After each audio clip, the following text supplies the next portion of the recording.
until every one of the children of Israel has received his inheritance. For we shall not inherit with them on the other side of the Jordan and beyond, because our inheritance has fallen to us on the eastern side of the Jordan.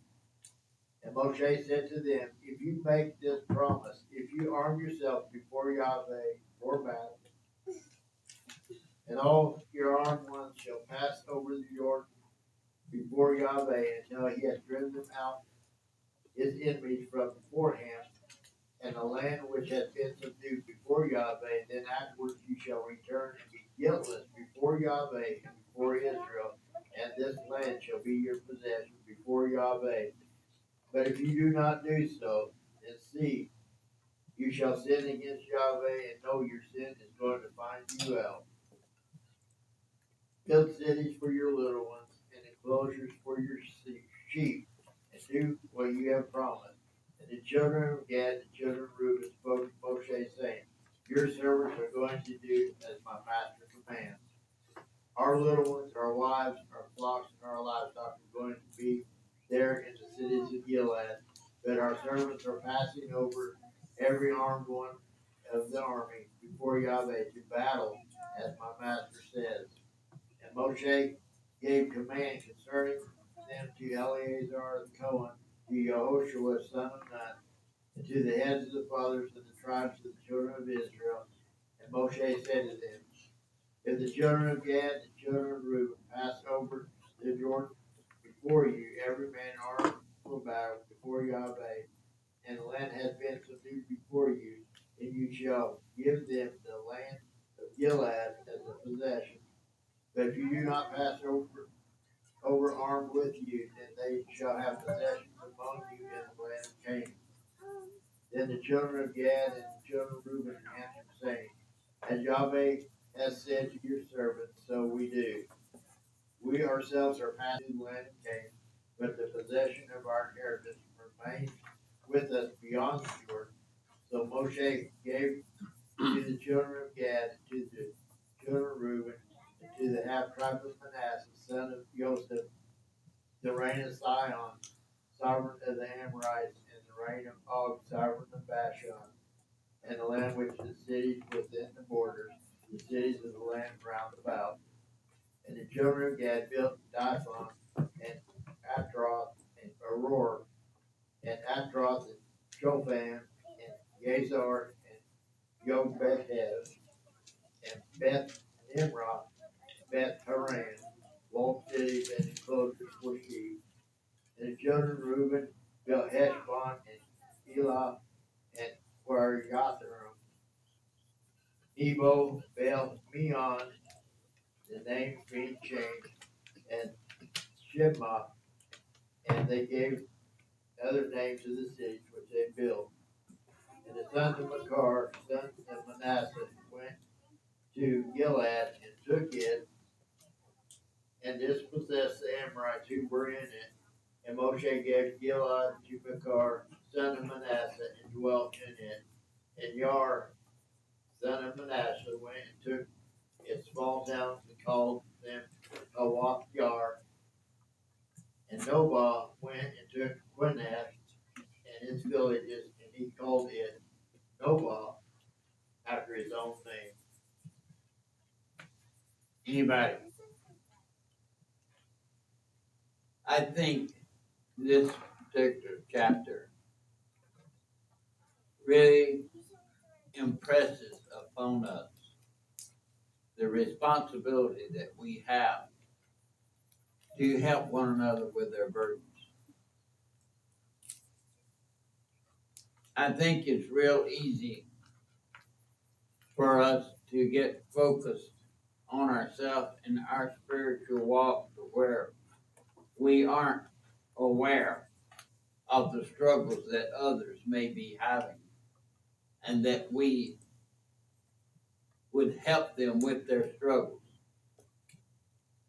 This is, to me, so important that the father would not let Reuben and them just relax and have their peace while the others were still struggling to get their inheritance. Now, if we look at that today, we see in the congregation that when we come to Yeshua HaMashiach, we have been cleansed from sin. And if we walk in covenant with Almighty Yahweh, we have an inheritance with Him. And we see others, maybe struggling to walk in covenant, maybe struggling with things of this life, burdens and sin, whatever. And we have a tendency, I think, as human beings sometimes, to look down upon them and to be critical and judge them. But our point is to help them in the fight. When you see someone struggling in sin, do the spiritual warfare for them that you can do. Do the warfare to give them victory over that. Help them fight that fight. If you've inherited and you've done good with the Father spiritually, don't just relax in that and say, well, I'm good. Look at others who are struggling also and do the spiritual warfare for them.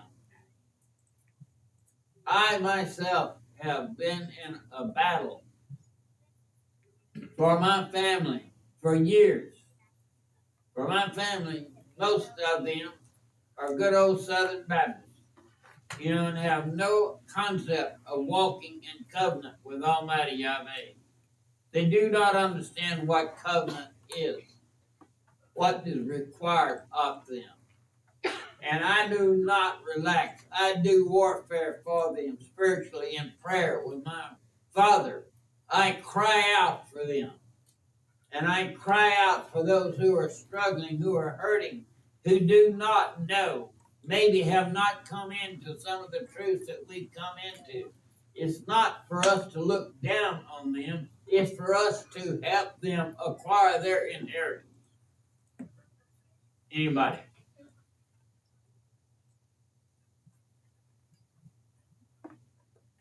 All right. Let's go on to 33 then.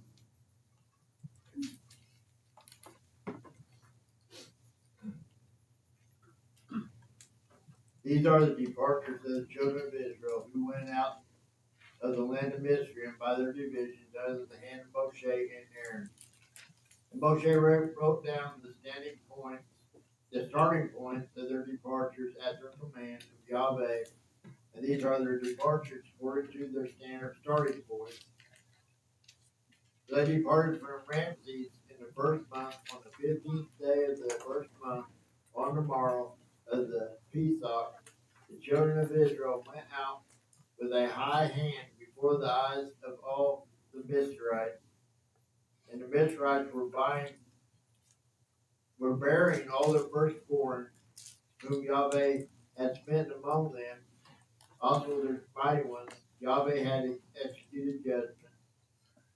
And the children of Israel departed from Ramses and camped at Succoth.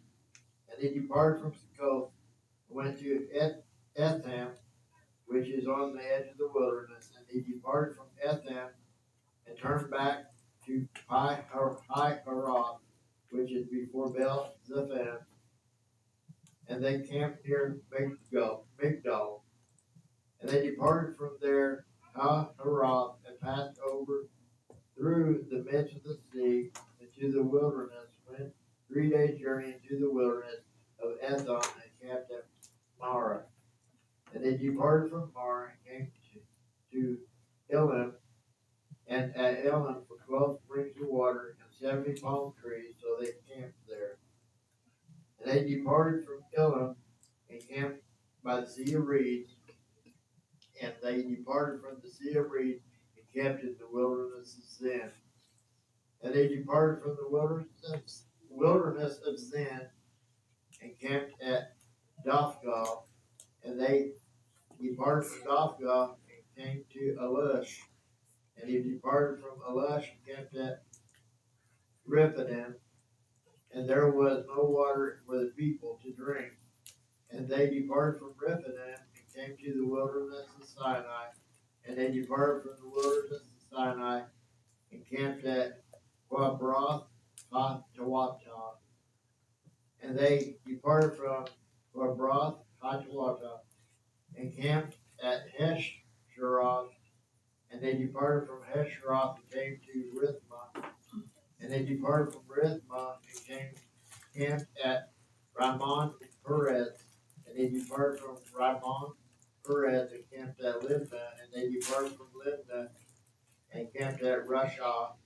And they departed from Rashah and camped at Quahelath.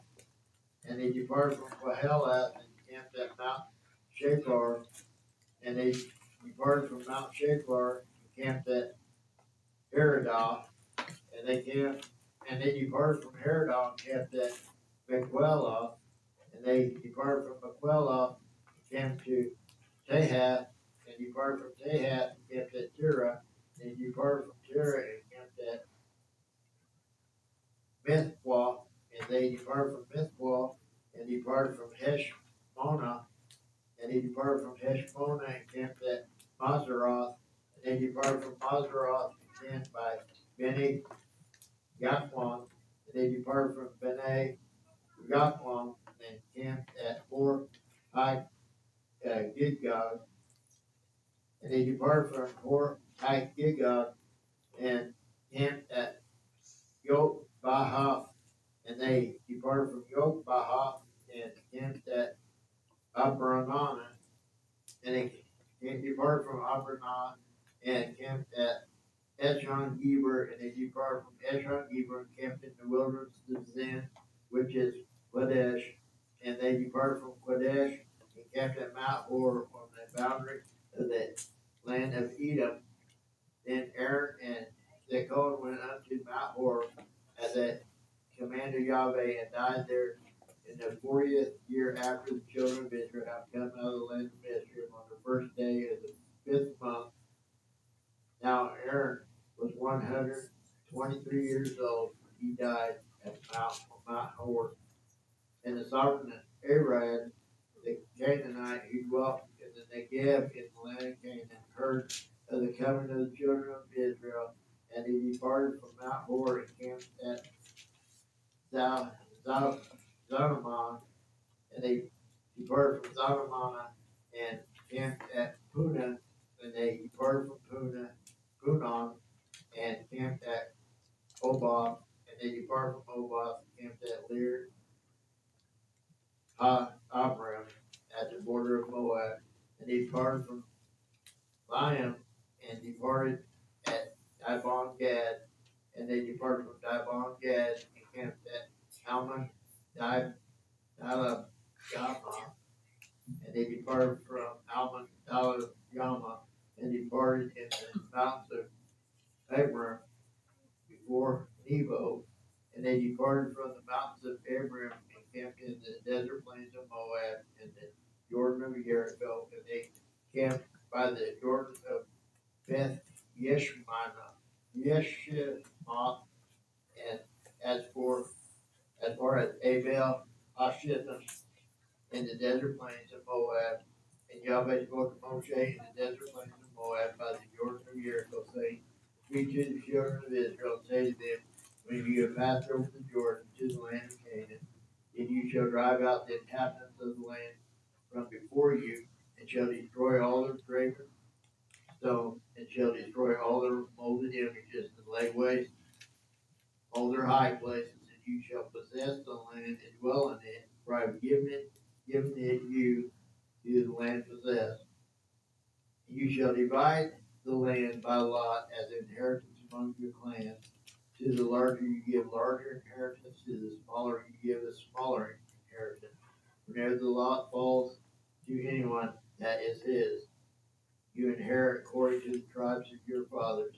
And if you do not drive out the inhabitants of the land from before you, then it shall be that those who you let remain shall be pricks in your eyes and thorns in your sides, and they shall trouble you in the land where you dwell. And it shall be that I do to you as I thought to do to them. Anybody? Go ahead. That last verse is just really sobering. Yes. And it shall be that I shall do to you as I thought to do to them. I think that's what the Father means when he says, with fear and trembling, let every man work out his own salvation. Yes. We have been given a Christian doctrine today that Almighty Yahweh is love, and we don't have to worry about anything bad coming from him. And this is not so. We understand here that there is judgment come upon us if we choose to rebel against Almighty Yahweh, that his hand will correct us. Maybe not just destroy us, but will correct us. And we do have consequences of sin. And that's what I fear today the church has missed. That when they come to Yeshua, there's no consequence for their sins. Their sins are forgiven. But that is not the case. There are consequences for living contrary to the word of Almighty Yahweh. There are consequences, as there always has been. And he says here, it shall be, if you don't get rid of the things that are against me, that's in the land, the people, then I will do to you as I thought to do to them. How awesome is that? That ought to strike fear in every heart. Anybody?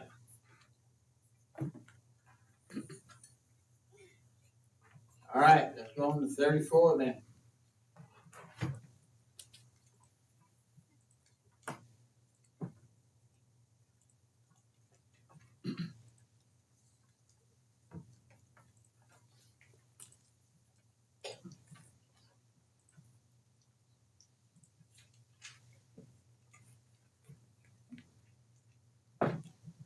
And Yahweh spoke to Moshe, saying, command the children of Israel, say to them, when you come into the land of Canaan, this is the land which falls to you as inheritance, the land of Canaan to its boundaries. And your southern border shall be from the wilderness of Sin along the border of Edom, and your southern border shall be eastward to the end of the Salt Sea, and your border shall turn from the southern edge of the ascent of Aquabim, continue to Zin, and be on the south of Kadesh Barnea. It shall go to Hadar, and continue to Asmon, and the border shall turn from Asmon to the valley of Mizraim, and it shall end at the sea. As for the western border, you shall have the great sea for a border. This is the western border, and this is your northern border from the great sea. As you mark out your borderline to Mount Hor, from Mount Hor you mark out your border to the entrance of Hamath, and the edge of the border shall be toward the Dad, and the border shall proceed to Zephron, and it shall end at Hasdroth Enan. This is your northern border, and you shall mark out your eastern border from Hasdar Enan to Shepham, and the border shall go down from Shepham to Riblah on the east side of Ayyah, and the border shall go down to the reach of the eastern side of the Sea of Kinnereth, and the border shall go down along the Jordan, and it shall end at the Salt Sea. This is your land which is surrounding boundaries. And Moshe commanded the children of Israel, saying, this is the land which you inherit by lot, which Yahweh has commanded to give to the 9 tribes, and to the half tribe, and the tribe of the children of Reuben, according to the house of their fathers, and the tribe of the children of Gad, according to the house of their fathers, have received their inheritance, and the half tribe of Manasseh has received its inheritance. These 2 tribes and the half tribe beyond the Jordan Jericho, eastward toward the sunrise. Yahweh spoke to Moshe, saying, These are the names of the men who divide the land among you as an inheritance. Eleazar the Cohen, and Yehoshua son of Nun, and take one leader of every tribe to divide the land for the inheritance. And these are the names of the men from the tribe of Yehuda, Caleb, son of Yehuda, and from the tribe of the children of Shammah, Shemuel, son of Amminahud, and the tribe of Benjamin, Eldad, son of Kishon, and the leader of the tribe of the children of Dan, Bikwai, son of Joglai. These are the sons of Joseph, a leader from the tribe of the children of Manasseh, Hanel, son of Ephod, and the leader of the tribe of the children of Ephraim, Lamel, son of Shiptam, and the leader of the tribe of the children of Zebulun, Etzvan, son of Parnach, and the leader of the tribe of the children of Yishkar, Patel, son of Azam, and the leader from the tribe of the children of Asher, Ihud, son of Shelemite, and the leader of the tribe of the children of Naphtali, Cadel, son of Amminahud. These are the ones Yahweh commanded to divide the inheritance among the children of Israel in the land of Canaan. Anybody? I think it is so important to see how diligent the Father was to make sure that there was no preference given, that the land was divided justly, that the land would be given more to the one who was larger and less to the one who was smaller, that each one would get according to the size of their tribe, their land, and the boundaries of Israel is clearly set here. No matter what man says, the boundaries of the land that the Father has given for Israel is here. Those boundaries have been set. And man has argued with it and are warring with it today, but those boundaries have been set. Now, agreed that Israel has transgressed and gone far away from the covenants of the Father as a nation. They have gone far away from it. They have embraced the homosexuality and other things in their nationality, in their nation, that they were forbidden. That was an abomination to the Father. But I mean, that's no different than all the nations of the world have done today. They have neglected to follow the covenant of the Father, and they have made acceptable the things that are abomination to the Father. And the Father plainly says that homosexuality is an abomination to him through the Word. Now we have decided that it's acceptable. And we've even gone so far as saying that, well, the Father didn't know what he was doing when he made the person, so he made a woman a man and a man a woman. You know, so let's just straighten out what the Father made a mistake on. We can go ahead and have the transgenders and this and that. That's such an abomination, such a in-your-face thing to the Father. How can we expect him to bless a nation that endorses all of this garbage? We need to, as congregations of Almighty Yahweh, we need to take a strong stand against all this garbage that's coming down and all these liberal things that are coming down. We need to take a strong stand. Be strong against it. There are many that are not speaking against these things because they fear they're going to lose their 501c3, their tax exemption. Rain on it. We need to be faithful to the word of Almighty Yahweh, irregardless what the government says. We need to be responsible to the word of Almighty Yahweh. Anybody? The scriptures say, woe to those who call good evil and evil good. Right. Go ahead.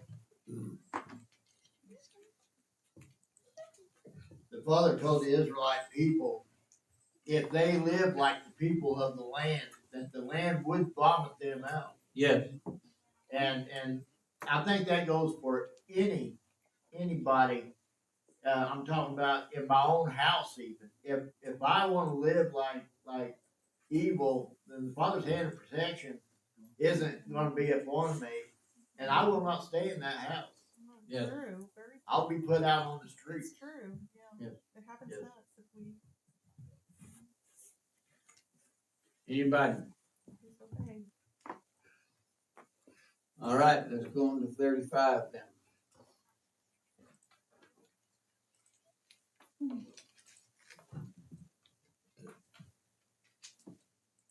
And Yahweh spoke to Moshe in the desert plains of Moab by the Jordan of Jericho, saying, command the children of Israel so that they shall give the Levites city to dwell in from the inheritance of their possessions.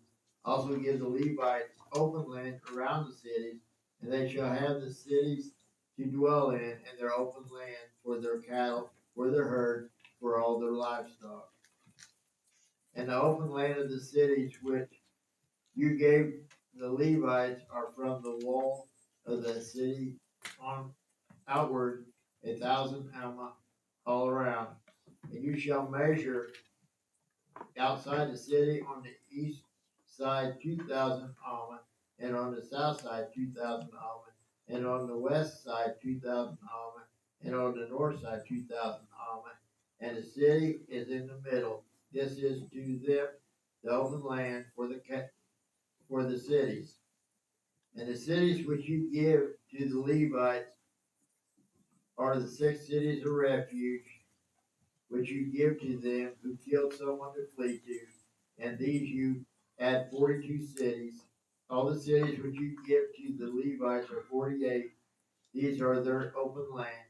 And the cities which you give are from the possession of the children of Israel. From the larger you give many, from the smaller you give few.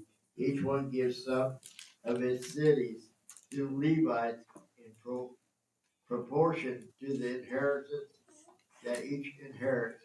And Yahweh spoke to Moshe, saying, speak to the children of Israel, and say to them, when you pass over the Jordan into the land of Canaan, then you shall choose cities to be cities of refuge for you, to the one who accidentally killed someone, to flee there. And they shall be cities of refuge for you and for the revenger, and for one who killed someone, who is not to die until he stands before the congregation in right ruling. And of the cities of which you give 6 able to be cities of refuge,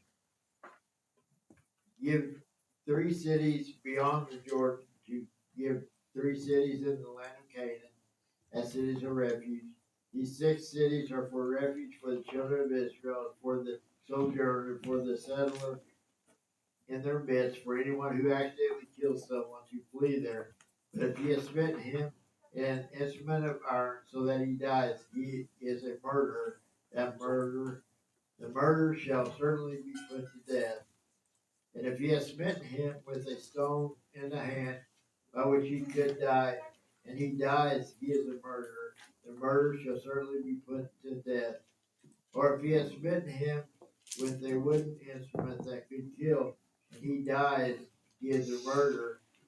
The murderer shall certainly be put to death. The revenger of blood himself puts the murderer to death. When he meets him, he puts him to death. And if he thrusts him through in hatred, he throws at him a lyre in weight, so that he dies. Or an enmity, he smites him with his hand, so that he dies. The one who smote him shall certainly be put to death, for he is a murderer. The revenger of blood puts the murderer to death when he meets him. But if he pushes him suddenly without enmity, or throws at him without lying in wait, or uses a stone by which a man could die, throwing it at him without seeing him, so that he dies while he was not his enemy, or seeking his harm, then the congregation shall judge between him who killed someone and the revenger of blood, according to these right rulings. And the congregation shall rescue the one who killed someone from the hand of the revenger of blood, and the congregation shall return him to the city of refuge where he has fled, and he shall remain there until the death of the Cohen Haggadol, and was anointed with the Kodesh oil. But if one who has killed someone at any time goes outside the limits of the city of refuge where he's fled, the revenger of blood finds him outside the limits of the city of refuge, and the revenger of blood kills him who killed someone, he is not guilty of blood, because he should have remained in the city of refuge until the death of the Cohen Haggadol. But after the death of the Cohen Haggadol, he who has killed someone is to return to the land of his possession, and these shall be for a law and right ruling to you throughout your generations in all your dwellings. Whoever kills someone has to be put to death as a murderer by the mouth of witnesses. But one witness does not bear witness against someone to die. And take no ransom for the life of the murderer who is guilty of death. But he shall certainly be put to death. And take no ransom for him who has fled to the city of refuge to return to dwell in the land before the death of the Cohen. And do not profane the land which you are, for blood profanes the land, and the land is not pardoned for the blood that is shed on it, except by the blood of him who shed it. And do not defile the land which you inhabit, in the midst of which I dwell, for I Yahweh am dwelling in the land, in the midst of the children of Israel. Anyone? Go ahead. At the beginning of this chapter, he's talking about giving the Levites land out of the cities, or out of the inheritance of the children of Israel, and that they're throughout all the land, of all the 12 tribes of Israel. But when Solomon died, Rehoboam and Jeroboam were the land was split in two, and Rehoboam was Rehoboam is the son of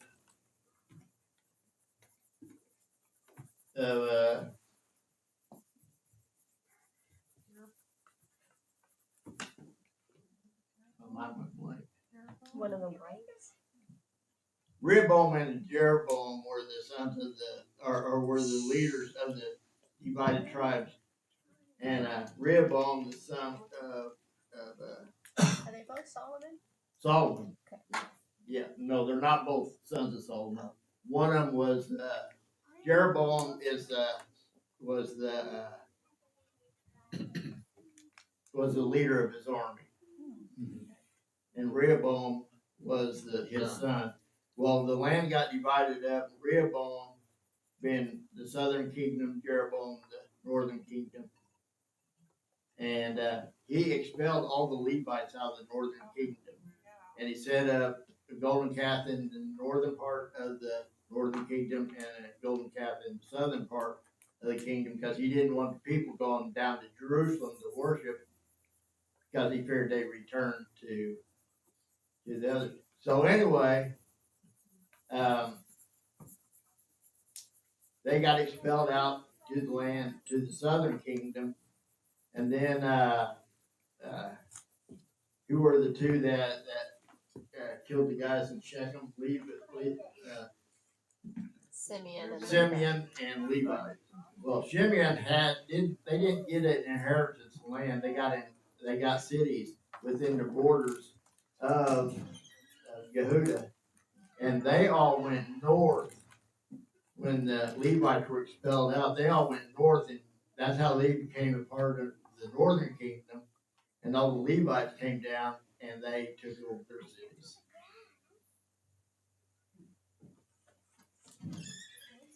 We knows here in 33, and it says, and do not profane the land where you are, for blood profanes the land. And the land is not pardoned for the blood that is shed on it, except the blood of him who shed it. This is what is going on in our nation today. We take those who have committed not one murder, but multiple murders, and we put them in prison and keep them for life. The Father said that the only way that the blood can be removed from the defiling of the land is that the blood of one who shed the blood, his blood be shed. Now there are those who are in total objection to the death penalty. I am 100% for it. If you kill someone, murder someone, then the only way that you can get that defilement off of the land, of the blood that defiles the land, the only way you can get it cleared is by shedding the blood of the one who murdered or shed the blood. And we understand what the Father was saying when he cried, asked Cain, says, where's Abel? You know, his blood cries out to me. The blood has a voice. When you shed blood innocently, it has a voice. It cries out to the Father. Can you imagine the screams that's coming out from this country today in the Father's ears because of all the murders that have not been executed as they were required to do by the word of Yahweh? Once a person is convicted of murder, then there is nothing that can satisfy the requirement of the Father's word but to execute that person. Do it? Publicly, yes. And then that has a tendency to have all the fear to take seriously the thought of killing someone. It is just that we have thought that we have so much more humanity and know so much more better than what the Father has given us that we have totally defiled this land. It is defiled. And the Father, because the world is so defiled, the Father is going to purge it. He's going to purge it. How is he going to purge it? How is the things cleansed? Brass and gold and things that could go through the fire. How are they cleansed? By putting them through the fire. He's going to put this earth through the fire. And there will be a new heaven and a new earth. It will be purged from all the evil that man has brought on it. Anybody? Go ahead. Who's the redeemer of blood? Is that an What? individual? Who's the revenger of blood? Is that a person or is that spirit? That is the next of kin that could be the revenger of blood.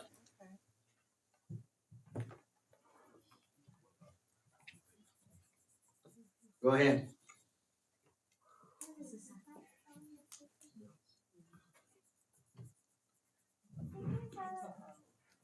I want to ask a question that's off the subject a little bit. Since you brought up the whole thing about, the fire and how it's going to purge the earth and everything. You know how it talks about in Revelation how we're gonna have, it's gonna be a new earth, and how the fire's gonna purge all this stuff. Where are we when it's all burning up? I mean, are we floating around somewhere? Or if we're standing, if we're on the earth, we're gonna get burnt up with everything, right? So, Should have been here last night. oh, what? Let me tell you. Roger did the best teaching. I mean, we've heard it from RC for years, but Roger went all the way back to the 1500s on the rapture. And I am telling you, it was an awesome teaching. You Yes, need to it get was. the DVD, Give or us, CD, whatever. give us the bottom line. But it doesn't talk about that when we're, with the whole rapture thing, we don't go to heaven. It doesn't talk about us No, going we to don't. heaven, we're on earth. So when the earth is renewed, We're gonna be here. we're gonna be here, Yeah. so all that fire's gonna go around us and we'll just, like metal, we'll go through it, we won't be burned out. Shadrach, Meshach, and Abednego did Thank it, you. so I guess we can do it. It'll be something to see though. We definitely will do it. Said 10,000 will fall by your left or your right hand, and you Preach just it. look on with your eyes, and it'll go right past you. True, Psalm 91. You know, I think, Mary, that's, Roger should do. What? I think that's one of the places where we're going to have to trust the Father. He don't tell us exactly how we're going to exist there, but we do know that we will not be in carnal flesh. That the flesh of corruption will be put off. We know that. Because the corrupt flesh that we have today is corruptible and it cannot inherit. Either way, it'll be all right. Well, Yes. he needs a he needs Go ahead, Rachel. So I was gonna comment on the chapter here with the cities that are given to the Levites. That I think it's an awesome provision that the Father did here, in which He spread them out all through the land, all through the tribes, just like a greater land was given to the people that had more population. Also, a greater amount of Levite cities was given to those people. So He's providing for the care of His people spiritually, because the Levites took turns coming in and doing service at the temple in Jerusalem. But they're not all in Jerusalem. They're all scattered throughout the tribes. So they come and take their turns through. They learn. They give that sort of worship, that temple altar service. They get in the presence of the sanctuary, the temple, the tabernacle, Right. and then they go back home and they teach. So Right. they teach the other tribes. So the other tribes aren't just left to themselves what their mind thinks that they should do, what their heart, their spirit thinks they should do, or what is right. I mean, we know the commandment that at Sukkot every 7 years the Torah is read. But in the midst of that, I mean, they didn't have this scripture.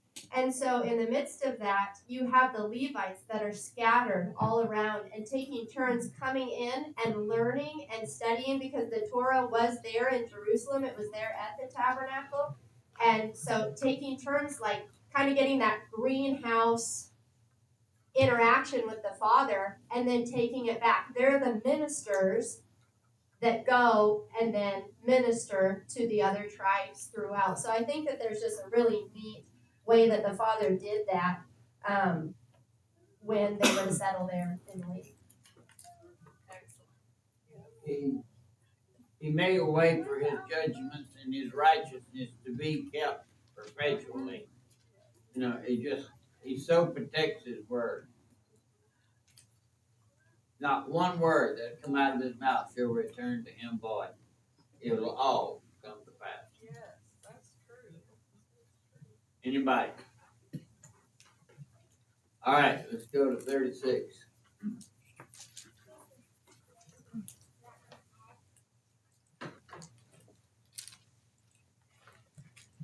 And the heads of the fathers of the clans of children of Gilead, son of Makar, son of Manasseh, and the clans of the sons of Joseph came here and spoke before Moshe and before the leaders of the heads of the fathers of the children of Israel, and said, Yahweh commanded my master to give the land as inheritance by lot to the children of Israel. And my master was commanded by Yahweh to give the inheritance to our brother Zephah, to his daughters. Now, if they are married to any of the sons of the other tribes of the children of Israel, then their inheritance shall be taken from the inheritance of our fathers. It shall be added to the inheritance of the tribe into which they married, and taken from the lot of the inheritance. And if the Yobal of the children of Israel takes place, then their inheritance shall be added to the inheritance of the tribe to which they married, and their inheritance taken away from the inheritance of the tribe of our fathers.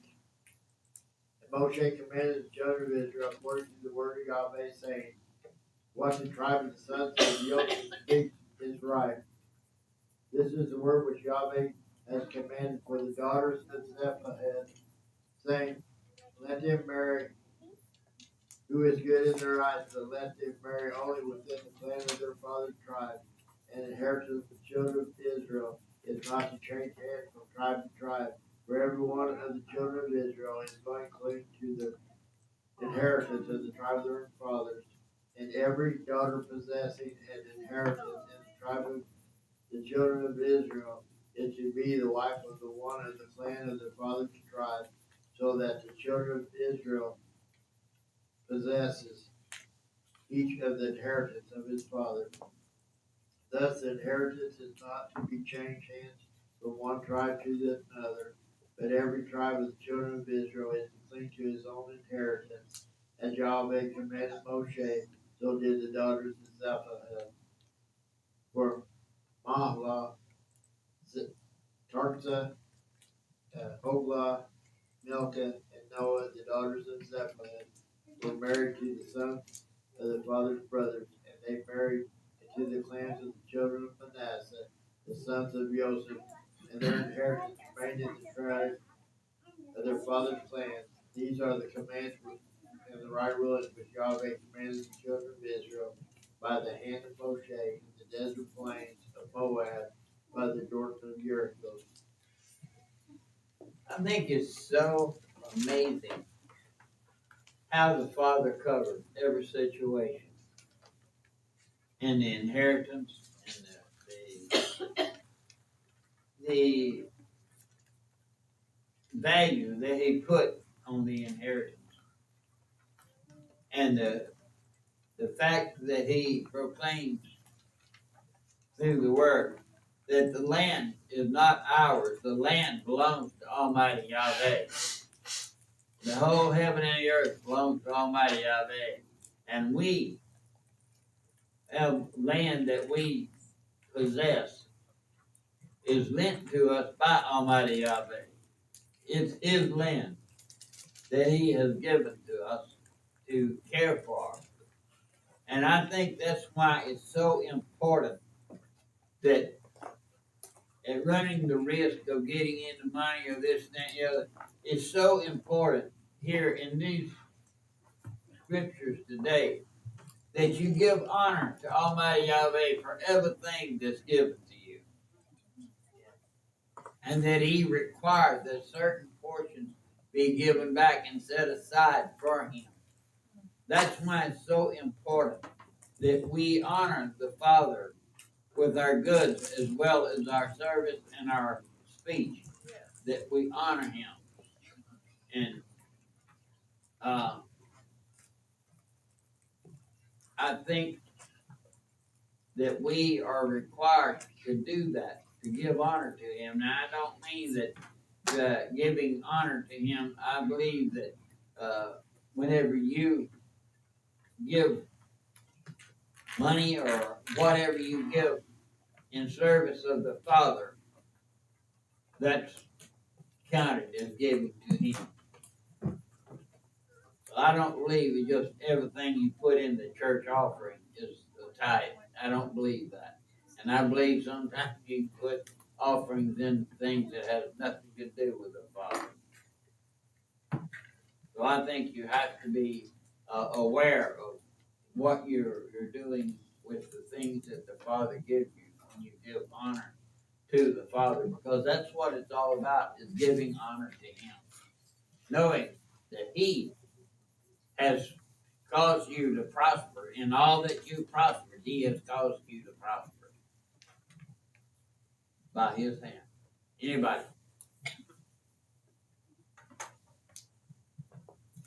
All right. Let's go to Jeremiah 1:1.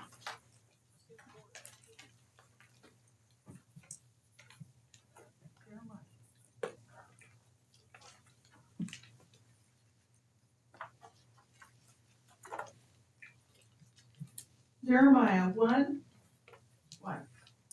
The words of Jeremiah, the son of Hilkiah, of the priests who were in Anathoth in the land of Benjamin. To him the word of Yahweh came in the days of Yashiyahu, son of Ammon, sovereign of Yehudah, in the 13th year of his reign. And it came in the days of Jehoiakim, son of Yashiyahu, sovereign of Yehudah, until the day of the 11th year of Zidkiyahu, son of Yashiyahu, sovereign of Yehudah, until the exile of Jerusalem in the 5th new moon. Now the word of Yahweh came to me, saying, Before I formed you in the belly, I knew you, and before you came out of the womb, I did set you apart. I appointed you a prophet to nations, and said, Master Yahweh, see, I do not know how to speak, for I am a youth. And Yahweh said to me, Do not say, I am a youth, but go to all whom I send you, and speak whatever I command you. Do not fear their faces, for I am with you to deliver you, declares Yahweh. Then Yahweh put forth his hand and touched my mouth, and Yahweh said to me, See, I have put my words in your mouth. See, I have this day set you over the nations and over the reigns, to root out and to pull down, to destroy and to overthrow, to build and to plant. And the word of Yahweh came to me, saying, What do you see, Yirmiyahu? And I said, I see a branch of an almond tree. And Yahweh said to me, You have seen well, for I am watching over my word to do it. And the word of Yahweh came to me a second time, saying, What do you see? And I said, I see a boiling pot, and it is facing away from the north. And Yahweh said to me, Out of the north evil is loose on all the inhabitants of the earth, of the land. For look, I am calling all the clans of the reigns of the north, declares Yahweh. And they shall come, and each one set his throne at the entrance of the gates of Jerusalem, against all its walls all around, and against all the cities of Yehudah. And I shall pronounce my judgments against them concerning all their evil, because they have forsaken me, burned incense to other mighty ones, and bowed themselves to the works of their own hands. Now gird up your loins and arise, and speak to them all that I command you. Do not break down before their faces, lest I break you before them. For look, I have made you this day a walled city, and an iron column and bronze walls against all the land, against the sovereigns of Yehudah, against her heads, against her priests, and against the people of the land. And they shall fight against you, but not prevail against you, for I am with you, declares Yahweh, to deliver you. Chapter 2.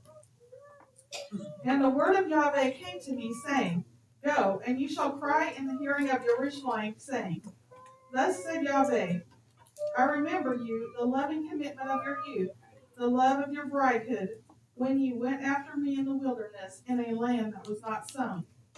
Israel was set apart to Yahweh, the firstfruits of his increase. All who ate of it became guilty. Evil came upon them, declared Yahweh. Hear the word of Yahweh, O house of Jacob, and all the clans of the house of Israel. Thus said Yahweh, What unrighteousness have your fathers found in me, and that they have gone far from me, and went after worthlessness and became worthless. And did not they say, Where is Yahweh who brought us up out of the land of Mitzrayim, who led us through the wilderness, through a land of deserts and pits, through a land of drought and the shadow of death, a land that no one passed through, and where no one dwelt? Then I brought you into a garden land, and to eat its fruit and its goodness. But when you entered, you defiled my land and made my inheritance an abomination. The priests did not say, Where is Yahweh? And those who handled the Torah did not know me. And the shepherds transgressed against me, and the prophets prophesied by Baal, and walked after matters that did not profit. Therefore I still contend with you, declares Yahweh, and with your children's children I contend. For pass beyond the isles of Kittim, and see, and send to Kedar, and observe well, and see if there has been any like this. Has a nation changed its mighty ones, which are not mighty ones? But my people have changed my esteem for that which does not profit. Be amazed, O heavens, at this, and be frightened. Be utterly dried up, declares Yahweh. For my people have done two evils. They have forsaken me, the fountains of living waters, to hew out for themselves cisterns, cracked cisterns, which do not hold water. Is Israel a servant? Was he born in the house? Why is he given to plunder? The young lions roared at him. They growled and made his land waste. His cities have been burned without inhabitants. Even the sons of Nob and Taphanes have shaven the crown of your head. Have you not done this to yourself by forsaking Yahweh when he led you in the way? And now, why take the way of Mitzrayim to drink the waters of Shihor, or why take the way of Asher to drink the waters of the river? Your own evil instructs you, and your backslidings reprove you. Know therefore and see that it is evil and bitter that you have forsaken Yahweh, your Almighty Sovereign, and that my fear is not in you, declares the Master Yahweh of hosts. For of old I have broken your yoke and torn off the chastisements, and you said, I am not serving you.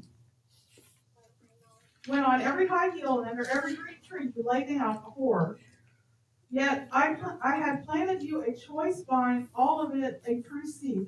How then have you turned before me into the degenerate plant of a strange vine?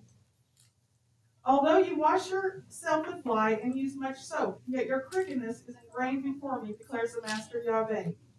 How do you say, I am not defiled, I have not gone after the Baals? See your way in the valley, know what you have done. A swift dromedary breaking loose in her ways, a wild donkey used to the wilderness, sniffing the wind in the desire of her being. In her time of mating, who turns her away? All those who seek her need not weary themselves in their month, they find her. Keep your foot from being bare and your throat from thirst. But you said, it is useless, because I love strangers and after them I go. As the thief is ashamed when he is found out, so is the house of Israel ashamed. They and their sovereigns and their heads and their priests and their prophets, saying to a tree, you are my father, and to a stone, you give birth to me. For they have turned their back to me and not their face, but in the time of their calamity they say, arise and save us. But where are your mighty ones that you have made for yourself? Let them arise. See if they save you in the time of your calamity, because your mighty ones have become as many as your cities, O Yehuda. And then verse 3, 4.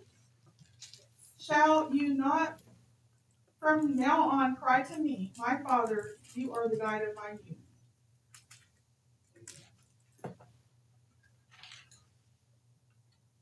Anybody? I think this particular scripture here screams to us today because there is so much idolatry that's been brought into the church.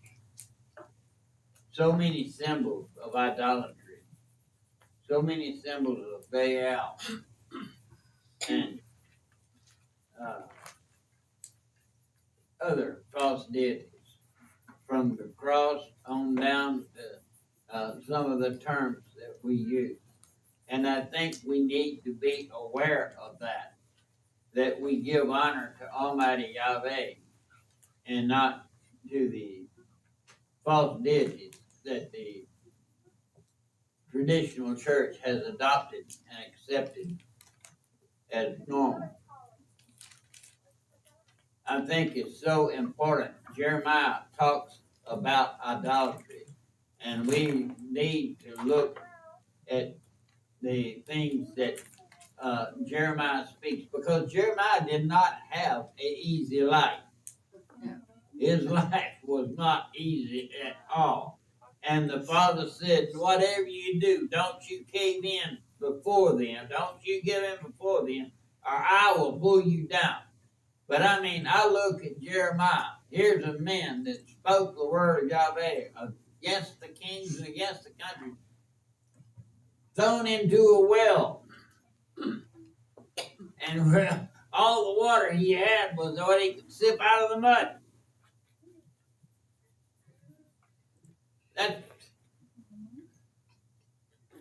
That don't seem like the blessings of Almighty Yahweh, does it? But Yahweh said, I will protect you. I will deliver you. They are not going to be able to overcome you. And that's what we have to understand today, that we are in very difficult times.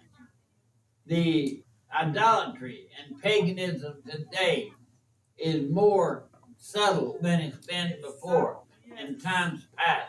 It's more hidden, but it's still just as prevalent today as it's ever been. And the Father hates it just as much today as he has ever hated it. It is totally against him. And we need to be aware of it, where we have been made aware of the traces of idolatry that we can rid ourselves of. We need to rid ourselves of it. It is important to the Father, and it's important to our spiritual life. Yes. Anybody? So, in this, Jeremiah is a kid. Yeah. It's not, we often think, oh, they're just kids. No. No. Here the Father says, your youth is not an excuse. You'll do this, and you'll go stand up against these powerful men and speak against them. And earlier in today's reading, we're going over, how the men,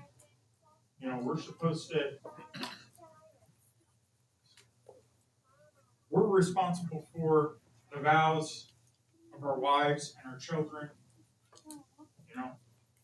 So men, you have to be strong in Yes. that leadership. Yes. And this is just more proof of it. It doesn't matter how young, our headship, we have to give them our covering and teach them, because ultimately it falls on us too. That's right. Exactly right. If you hear your wife or your daughter make a vow that is not right, then you have an obligation to negate that vow and to stop it before them. That's your responsibility as a father or a husband. That's your responsibility. That's awesome protection for the woman. It's awesome protection for her. Anybody?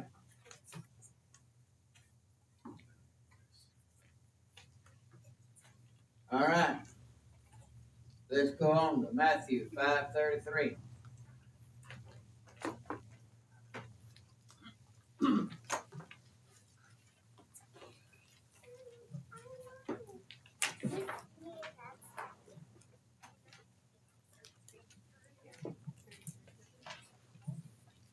Matthew, starting at chapter 5, verses 33 through 37. Again you heard that it was said to those of old, you shall not swear falsely, but shall perform your oaths to Yahweh. But I say to you, do not swear vainly at all, neither by the heaven because it is Elohim's throne, nor by the earth, for it is his footstool, nor by Jerusalem, for it is the city of the great sovereign. Nor swear by your head, because you are not able to make one hair white or black. But let your word yes be yes, and your no be no. And what goes beyond these is from the wicked. Hallelujah. You know, I'm impressed that when the holy city comes down, it's not gonna be the new New York. It's not gonna be the new Chicago. It's not gonna be the new Rome. It's gonna be the new Jerusalem. That's right. Exactly. It is the city of Yah. It is his city, his dwelling place. All right. Anybody? Go to James 4:1.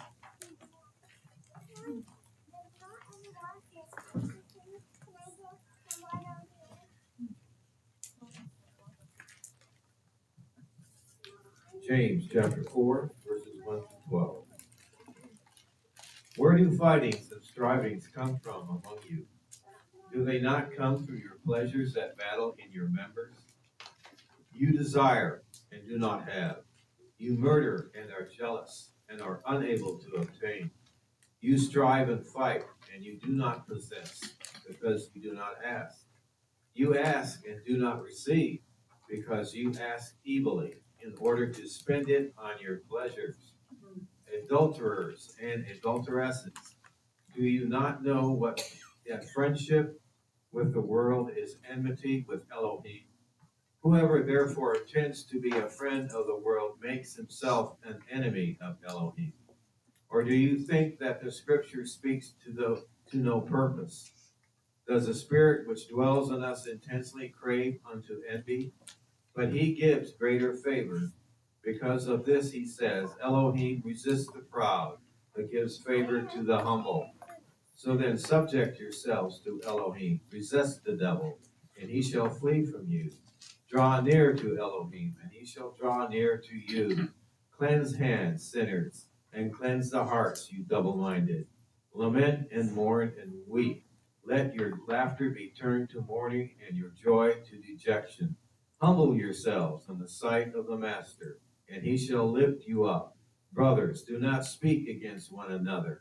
He that speaks against a brother and judges his brother speaks against Torah and judges Torah. And if you judge Torah, you are not a doer of Torah, but a judge. There is one lawgiver and judge who is able to save and to destroy. Who are you to judge one another? Hallelujah. Anybody? I think James had such a good understanding of the Father and Yeshua. You know, he makes it clear that the tongue is the rudder. It controls and determines our life. And yet, I find we're in a generation where people just let their mouth get away from them. You know, if we could understand that whenever we speak words, that's laying down the path for our life. And be careful with the words that we speak, for they are life to us. Anyone. You know, and the word says that if you hate your brother, the love of the Father is not in you. You said you're the Father and you hate the brother, You're a liar. You do not the truth. And I find that there is so much bitterness and resentment and anger in our churches today that we just don't consider that word and take it to heart. Anybody? Go ahead. You're on. I would just like to add that when Kellen's family went to Missouri, several of you guys did.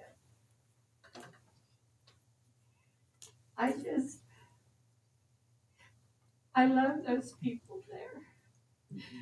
I love my brothers and my sisters in India that keep Sabbath and have the names. I love them. And they are my brothers and they are my sisters. And I think we need to constantly be praying for those in China, those in the Arab countries that love the Father and are learning about Him. They're brothers and they're sisters.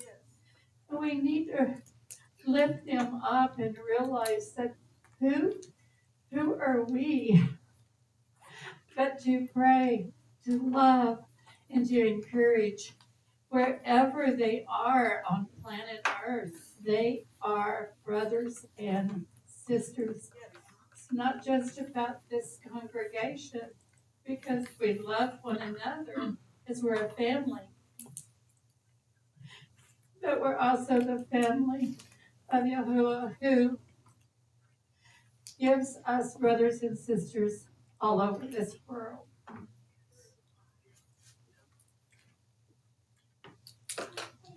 Nigeria, India, they are so persecuted. You know, and we sometimes in our luxury, because we've had it so good, we deem things too difficult. You know, we have had it so easy in this country that we have become spoiled. We have become spoiled. But we should be ready to be spent for Almighty Yahweh. Anybody? All right, let's go to the Father then. Father Yahweh, as I come to you today, I do pray for the believers all over this world, and especially those where they are so persecuted for your name's sake. Father, I perceive that that's coming in this nation also. But Father, I cry out to you for protection around your people all over this world. Father, that you would place a miraculous hedge of protection around them, that no weapon formed against them can prosper, that they have power over all the power of their enemies. And Father, I pray for revelation for your people, to give them revelation and understanding where it is lacking. Father, that you would give mercy and grace, guidance, direction, and correction for each and every one of us to walk in the path that you have set before us. Father, that we are equipped by you, and for your pleasure, to be able to be efficient in your kingdom and to please you in all that we say and do. Father, as we come before you this day, I thank you for your Shabbat. I thank you for all the revelations that you have given to us. Father, I thank you for each and every saint in the kingdom of Almighty Yahweh. Father, there are no little ones and big ones. You all were given to all of your saints understanding and knowledge, all of your being, Father, is around us to protect us, to guide us and direct us. And I thank you for your Torah. I thank you for your Brit Hadashah. I thank you for your son, Yeshua HaMashiach, and the Ruach HaKodesh you've given to us. You have breathed life into us and given us life. And I thank you for that, Father. I thank you that you do not leave us to our own devices, and you do not leave us in our destructions, but you deliver us from them all. So, Father, as I come to you this day, I ask that you would bless us this day and keep us. That you would make your face to shine upon us and be gracious to us. That you would lift up your countenance upon us and give us your shalom. And so shall we adorn the name of Almighty Yahweh. We say, Baruch atah of Yahweh, Melech ha'olam. Baruch atah of Yahweh, Melech ha'olam. Blessed be Father Yahweh, King of all the universe. Blessed be his name. Thank you, Father. Thank you, thank you, thank you. Hallelujah.